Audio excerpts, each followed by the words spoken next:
Escoltes Ràdio El Vendrell.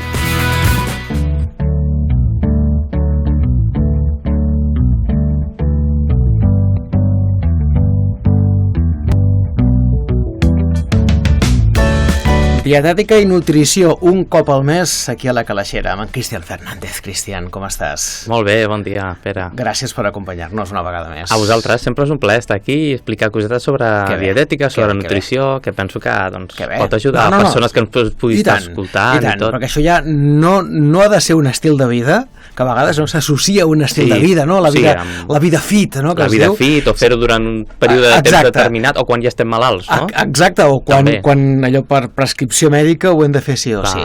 Però ha de ser ja una forma del dia a dia, no? Un hàbit integrat dintre del nostre dia a dia, dintre del nostre context, un petit canvi de consciència que potser els hi fa falta fer a moltes persones, no? Que potser per desconeixement o perquè no han tingut aquesta base des de la seva infància o amb els seus pares o així, doncs no tenen aquesta consciència de dir, bueno, estem aquí habitant en un món amb un cos i com tractem aquest cos? L'estem tractant bé o no? Sí. És important, no? No massa, jo crec que així, en trets generals, no massa, o la gran majoria no el tractem massa. Igual que el món, no? En general, sí, una mica sí, una mica sí. Però realment és veritat, no?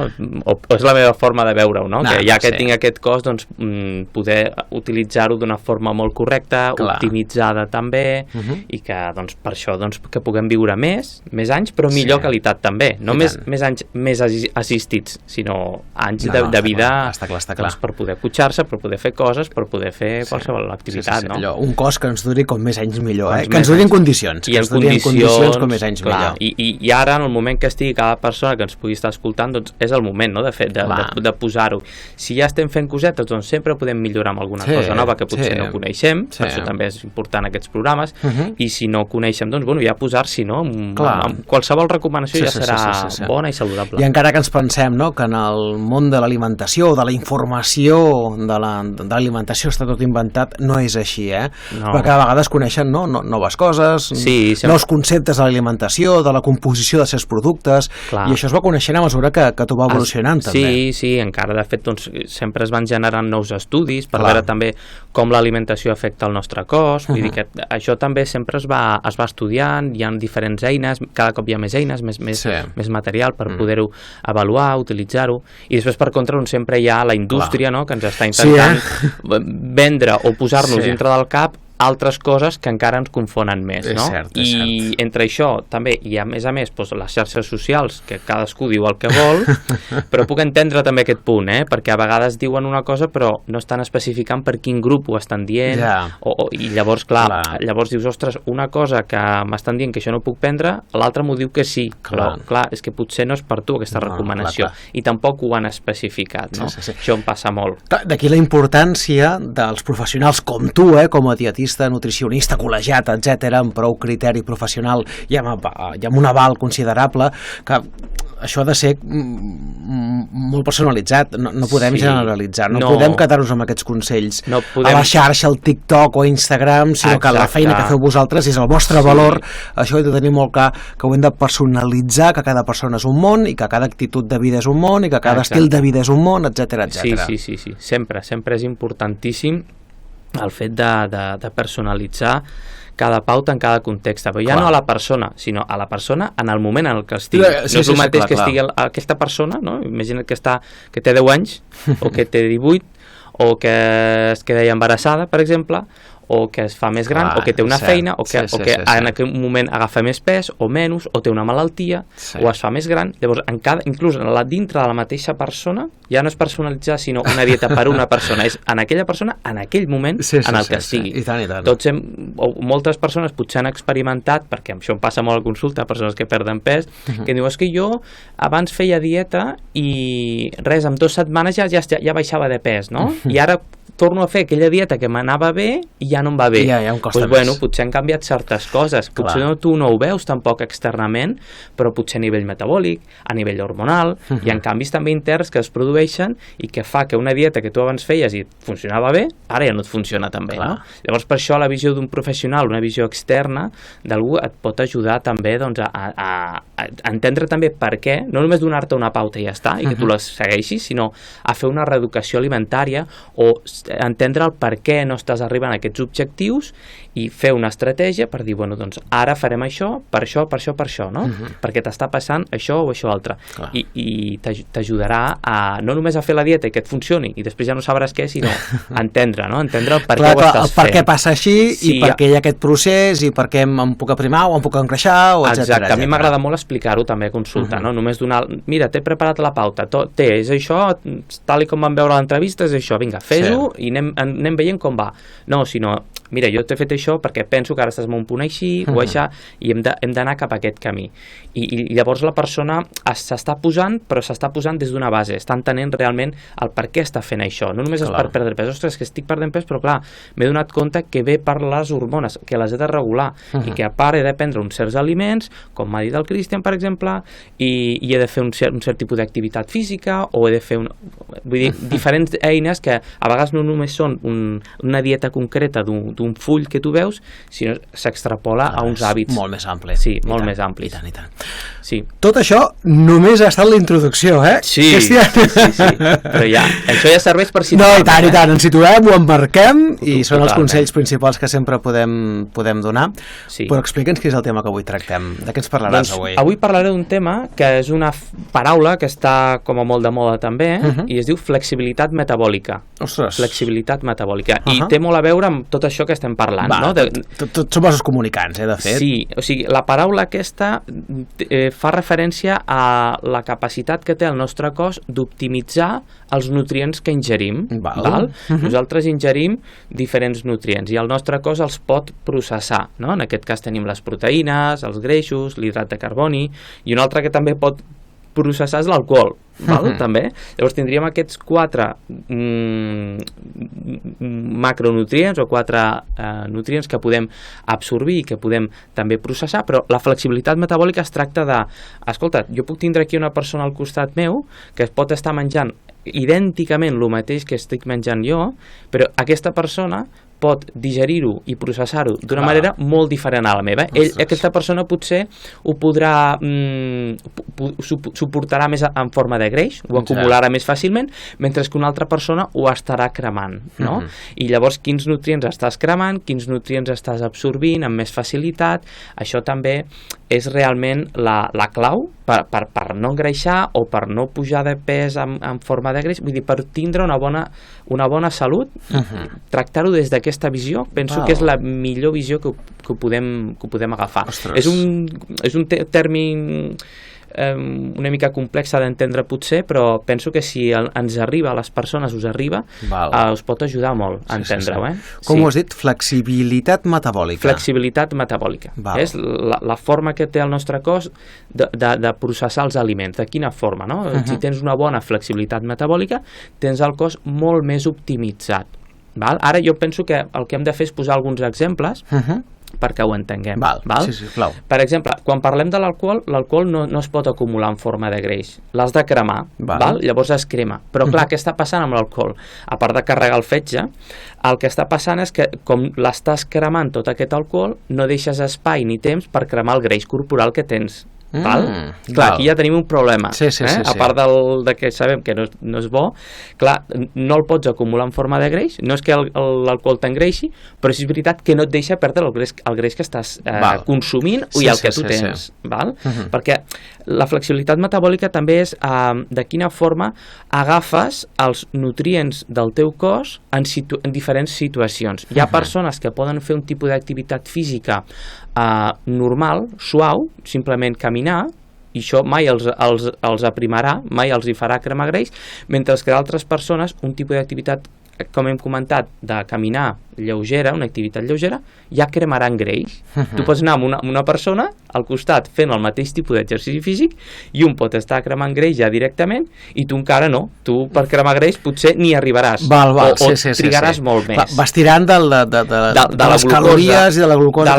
En aquest cas del carbohidrat. Del carbohidrat que tens i el carbohidrat que tens disponible a la sang, el carbohidrat que tens en forma, es diu, de glucogen, als músculs, a nivell hepàtic també. Llavors vas cremant d'aquestes reserves, però hi ha potser un altre cos o una altra persona persona que està fent el mateix tipus d'activitat física que tu i està cremant greix. Dius, ostres, jo vull això, no? Jo vull realment estar en aquest punt. Clar, el metabolisme va nodrir-se dels greixos acumulats per tirar. Molt bé, és això. I això fa que perdem volum, que ens aprimem... Això fa que perdem volum o ens aprimem, però si no ens hem d'aprimar ni perdre volum, doncs que mantinguem la nostra composició corporal. Al final també ja ho vam parlar algun cop que evidentment, si una persona està amb obesitat o un cert sobrepès, doncs ha de perdre pes, però realment importa més quina és la proporció que jo tinc de múscul i de greix dintre del nostre cos. Poso un exemple amb això que acabo de dir. Un culturista, evidentment, està utilitzant substàncies que no toquen i això, però tu li veus i tu el pesa i està obès, és obesitat el que té. Però no el veus obès. Per la quantitat de pes. És per la quantitat de pes, però realment té una quantitat de múscul que la composició corporal és correcta. He posat un cas extrem, però em prefereixo que persones que puguin tindre un cert sobrepès de 2, 3, 4 quilos, no és important el pes, sinó és la composició corporal, perquè aquesta persona, si potser té una bona quantitat de múscul, no li fa falta perdre pes, està bé, està sana. Llavors, clar, o podria passar al revés, persones que estiguin primetes i diuen, pues jo menjo de tot, jo no m'he de preocupar del meu pes, però potser tens una composició corporal molt pèssima, no? Tens molta greix i molt poc múscul. Llavors, clar, és relativitzant. Avui en dia no s'ha de veure tot només en base al pes o al que marqui la bàscula, que sí que és important. És un índex important. És un índex, però hi ha un encara més important on hem de donar més valor, que això normalment ja ho ha de veure un professional, ho ha de determinar a consulta, és la composició corporal que tenim, la quantitat de greix i de múscul. Llavors, clar, retornant una miqueta al tema que parlàvem, doncs això, diferents macronutrients, com els optimitzem, no? Com els processem. Doncs això, com hem parlat, l'alcohol és un nutrient, el cos ho digereix, això, directament ho crema, no ho pot acumular. Però clar, ja no estàs cremant el greix. El carbohidrat, per exemple, sí, tu ja l'ingereixes i l'està utilitzant el teu cos i això farà també que el recarreguis, tens com unes piles o un almacenatge que tens a nivell hepàtic i també a nivell muscular. Llavors, si tu el tens ple, doncs aniràs tirant d'aquí, del que vas menjant, que tens a la sang, aquesta glucosa circulant, i també d'aquestes reserves que tens al múscul i al fetge. Després també tindríem el greix, que el greix és un nutrient que quan l'absorbim també ens ajuda per regular hormones, per regular segons quins processos, i que també, si no, s'acumularà en forma de greix, també, el propi greix. I després tindríem la proteïna, que té una funció estructural de la musculatura, per nutrir la musculatura, també les hormones, neurotransmissors, tot això, i això també normalment costa més de que s'acumuli en forma de greix. Normalment ja ho passem en aquestes estructures que acabo de comentar. Doncs, bueno, això seria una miqueta com es va processant, com anem rebent aquests nutrients. Vull dir, jo puc ingerir 600 calories d'una manera o 600 calories d'una altra, segons com ho processi jo. Si dintre d'aquestes 600 calories hi ha una certa quantitat de proteïna, de greix o d'hidrat de carboni, doncs ho processaré millor o pitjor. Clar, la idea aquí, per generar una bona flexibilitat metabòlica, que ara comentarem també com ho podem aconseguir, com podem millorar-ho, és de dir, bueno, de quina forma jo, quan menjo, puc obtindre la millor quantitat d'energia, però per no acumular-la, perquè funcioni per gastar-la com a energia. I clar, normalment el context en el que vivim és tot el contrari. Amb el tipus d'alimentació que tenim, que és més processada, amb més sucres, amb més hidrats de carboni, també amb la poca activitat física, amb el sedentarisme que estem fent, estem promovent el contrari, que tot el que mengem no ho gastem en forma d'energia, el nostre cos no està prou optimitzat i no està molt regulat o molt actiu, i llavors fa que gran quantitat d'aquestes calories es vagin acumulant en forma de greix. Persones que ja venen, que són grans de per si, que tenen sobrepès o obesitat, a vegades mengen poc, i jo m'ho crec, i mengen poc, però és que amb el poc que mengen, la màquina funciona tan lentament que ha estat mal optimitzada i llavors també ho acumulen en forma de greix. Llavors ens troben en aquesta situació, i el que hem de fer a consulta és restablir primer aquesta flexibilitat metabòlica perquè s'acceleri més el metabolisme, perquè es regulin les hormones i perquè la dieta els hi funcioni. Inclús poden menjar més poden gaudir més del menjar, però al tindre la maquinària com a més lubricada i funcionant correctament, perdran pes. Clar, tot va... Clar, però a vegades em trobo en aquesta situació, no? Que potser algú es pot sentir identificat, de dir, ostres, doncs és veritat, jo tinc sobrepès i menjo poc i inclús ho acumulo, en comptes de perdre estic pujant, no? I venen la gent com a mig cabrejada i mig preocupada, i què m'està passant, no? Sí. És normal, no ho has de veure amb un tema de calories o el que estàs menjant, inclús si menges bé, és que no ho estaràs processant bé. Llavors hem de partir d'aquí, de com millorar aquesta flexibilitat metabòlica. Perquè el metabolisme és el que és, dràsticament no el podem canviar, perquè no, el metabolisme és el que ens ha tocat, suposo. Bueno, és més aviat, sí, hi ha una certa genètica que ens costa més variar, val? Que és el nivell de carbohidrat que podem processar, si podem processar més o menys.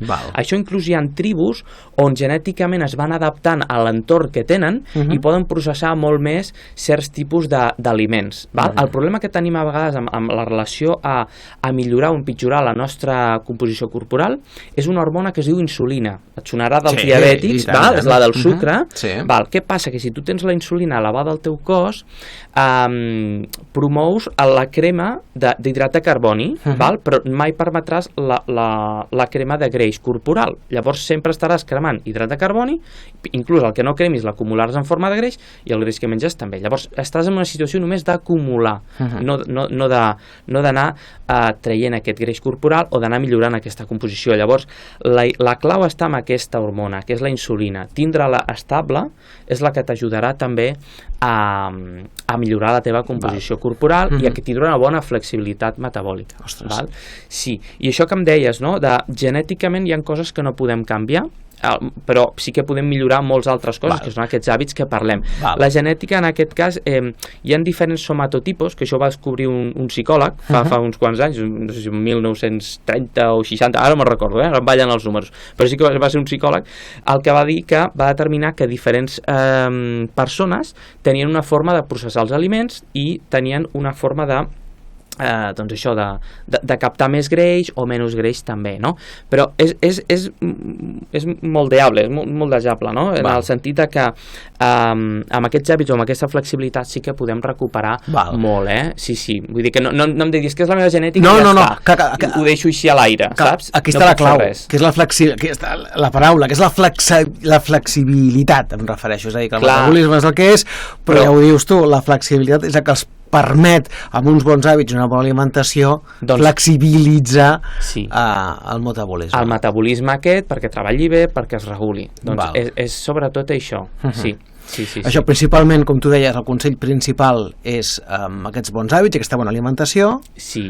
I també suposo que és activitat física. És activitat física, també el descans, vull dir que al final es tracta de, com hem dit abans, no? Jo no et donaré només una pauta i ja està, sinó de dir, bueno, un context en cada situació serà diferent, però aportar diferents coses, no? Tenim coses per ajudar a regular, no? En quant a l'alimentació, hem d'evitar tots els aliments processats, refinats també, cereals refinats, aliments també que tinguin sucres, vull dir, tot el que estigui processat. Si dintre d'un llistat d'aliments, ingredientes, 2 puntos, si té més de 5 coses allà escrites, ja és massa processat. Ja és massa processat. Inclús ja et diria que si està envasat, ja és que està processat d'alguna forma, no? Doncs l'ideal seria doncs, com feien les nostres mares o els nostres avis, no? Que anaven a comprar al supermercat i agafaven tot fresc, no? I no hi havia tanta bossa i tanta plàstic. Ni plàstic ni... Ara dius, ostres, la quantitat de plàstic que tiro a la setmana és brutal, no? I et dones compte de la quantitat de coses que tenen doncs, ja envasades i amb això ja un mínim de processament ja té. Llavors ja podem tirar per això, per mirar de no agafar coses que tinguin molts processats, molts sucres refinats, farines també refinades, tot això. Perquè què hem de fer llavors? Doncs agafar la nostra alimentació i basar-la en una bona quantitat de fruita i verdura, que sigui una bona quantitat de fulla verda també, de brots verds, la fruita també, que ens aportarà nutrients, ens aportarà sucre, però ja vindrà amb la fibra, serà diferent també, molt més saludable, i aportar una bona quantitat de proteïna i de greix, no? Proteïna en quant a peixos tant blanc com blau, carn també blanca, vermella recomana un cop a la setmana, 2 només, i després també llegums i també l'ou, i després amb el greix, doncs greixos saludables com l'oli d'oliva, verge, fruits secs, també l'aguacate, olives, formatges també, tot això són aquests greixos també que són saludables i que hem de tindre, no? Després també he deixat per últim, que normalment la gent diu el primer, és l'hidrat de carboni, pa, pasta, arròs, patata, val, perfecte. Tot això també pot tindre cabuda dintre la nostra alimentació, però hi ha un però, que és en funció de l'activitat física que estiguis fent. Si estàs realment fent una activitat física insuficient, que no fas pràcticament res, no està justificat que tu aportis l'energia d'aquests aliments, val? Perquè no estàs aportant nutrients, només estàs portant energia que segurament no acabaràs cremant i l'acumularàs en forma de greix. Val? I tot i que no hagis de perdre pes, però ja s'acumularà en forma de greix i anirà canviant la teva composició corporal. I si, per exemple, aportes més quantitat d'hidrat de carboni que no cremes i quantitat insuficient de proteïna, doncs no estaràs alimentant el teu múscul, perquè la matèria prima del múscul és la proteïna, i estaràs aportant més quantitat d'hidrat de carboni. Llavors, pots estar pesant perfectament bé, però tu pots anar notant amb el temps que no et trobes bé, que no estàs tan bé com abans, no? I no és que sigui l'edat, és que estàs també empitjorant la teva composició corporal. Sí. Això ho he notat molt en persones que si tenen una alimentació desestructurada o estan menjant més hidrat de carboni i menys proteïna i menys greix, a la que els hi faig el canvi, tinguin el pes que tinguin, sigui per perdre pes o no, però el que experimenten, a part de les digestions més lleugeres també i tot, i menys inflamació, és aquesta sensació de tindre més múscul, també. Més múscul, menys greix, menys volum a les zones on s'acumula aquest greix, normalment. Llavors, tot això és genial, és salut. Ostres, és curiós, com això, canvis d'hàbits o aquesta manera d'entendre com funciona el nostre cos, el nostre metabolisme, ajuda una mica a comprendre aquesta flexibilitat metabòlica que ara dèiem. La podem ajudar, perquè si tu a la teva alimentació aportes aliments amb més hidrats de carboni i tenen més sucres i està més processat, què hem parlat? Que tindràs la insulina més alta, que el sucre estarà més elevat. Llavors, tu sempre tindràs aquesta energia procedent del carbohidrat o del sucre lliure, disponible, l'aniràs cremant, però mai permetràs que cremi el greix corporal. Llavors tindrem un problema. O sigui, no saps canviar d'un combustible a un altre, i aquest és el problema de moltes persones que no tenen. Una estratègia que a vegades faig a consulta, de forma controlada i ben pautada, és fer a vegades algun dijuni també, proposar de fer algun dijuni, començar amb 10-12 hores i després, si està ben entrenat, doncs ja passar a 16 o 18 hores. Què faràs amb això? Un dijuni doncs, és no permetre cap tipus d'aliment i teòricament cap tipus de beguda, però el que és aigua, tés, infusions, aigua amb gas, per exemple, caldos de verdures, això sí que estaria permet, no? No trencaria aquesta fase de dijuni, el cos entendria que no li estàs donant nutrient, clar, ja no hi hauria, la insulina baixaria, no hi hauria hidrat de carboni, no tindries glucogen muscular, glucogen hepàtic, aquestes reserves es buidarien i llavors per fi permetríem que el nostre greix corporal sigui cremat. Podem anar cap a aquesta via. I a vegades també doncs, hi ha diferents formes, amb l'alimentació es pot fer, també podem practicar algun dia puntual, de forma controlada i ben assessorada, aquest tipus de dijunis, perquè ens funcionin bé. També, cuidado en fer dijunis intermitents, del que llegim, perquè hi ha moltes formes de fer-ho i cada persona, com hem comentat, és que ha d'estar personalitzat. També, perquè després hi ha vegades que em diuen no, és que això ho he provat i això és que no em funciona. Clar, però ho has provat malament, o no has tingut en compte això o això altre, no? Llavors és important també tindre tot sobre la taula i saber bé com fer-ho. Però aquest dijuni també ens pot estimular. L'exercici físic també, com comentaves abans, superimportant també. Tipus d'exercici físic? Doncs jo barrejaria com a 3 intensitats, no? Una intensitat que sigui més bé suau, de fer un caminar lleuger, al llarg de la setmana, una bona quantitat que hi hagi de moviment, que normalment ens falta, doncs el típic això de dir 10.000 passos, no? Fer 10.000 passos al llarg del dia. Doncs bueno, aquesta orientació és molt bona per cobrir la primera fase, d'una intensitat molt suau, fer algun exercici de força amb 1-2 cops a la setmana mínim ja seria suficient també doncs per mantindre, per tonificar aquesta musculatura, ni que sigui amb 1-2 cops a la setmana, i fer algun tipus d'activitat també d'1 o 2 cops a la setmana que sigui d'una intensitat més vigorosa, més intensa, un tipus d'exercici més curt, de 15, 20, 30 minuts només, però que sigui un cardio doncs, més intens, que ens pugui pujar les pulsacions. Això també farà d'aplatar, buidar aquest glucogen muscular que hem parlat, perquè també puguem dur a terme aquesta flexibilitat metabòlica i passar a cremar també greix corporal. Llavors, hi ha aquestes opcions, l'alimentació, hi ha aquest tipus de dijunis que podem practicar unit amb l'alimentació i de forma controlada, l'exercici físic també ens ajuda a regular i a millorar la flexibilitat metabòlica. També el descans també és important, doncs, veure si realment estem dormint les hores que el nostre cos necessita. Hi ha poques persones, però que amb 5 hores ja és suficient, mentre que la majoria normalment estem entre 7 o 8 aproximadament, val? O persones que potser necessiten 9, però el barem general és entre 7 i 8, i sobretot que sigui un bon descans, no dormir 7 hores aixecant-nos i sense haver arribat al son profund, sinó que en aquest son profund és on regulem aquestes hormones que també són les que ens ajuden a, com hem parlat de la insulina, no? Aquesta hormona. Doncs tot això penso que són aquests estils de vida, d'hàbits que hem de tindre en compte, i a nivell nutricional, que és el tema que parlàvem, doncs sobretot això d'evitar aquests processats i de tindre una bona aport de verdura, de fruita, de proteïna, de greix, i en funció de l'activitat física portar més o menys quantitat d'hidrat de carboni.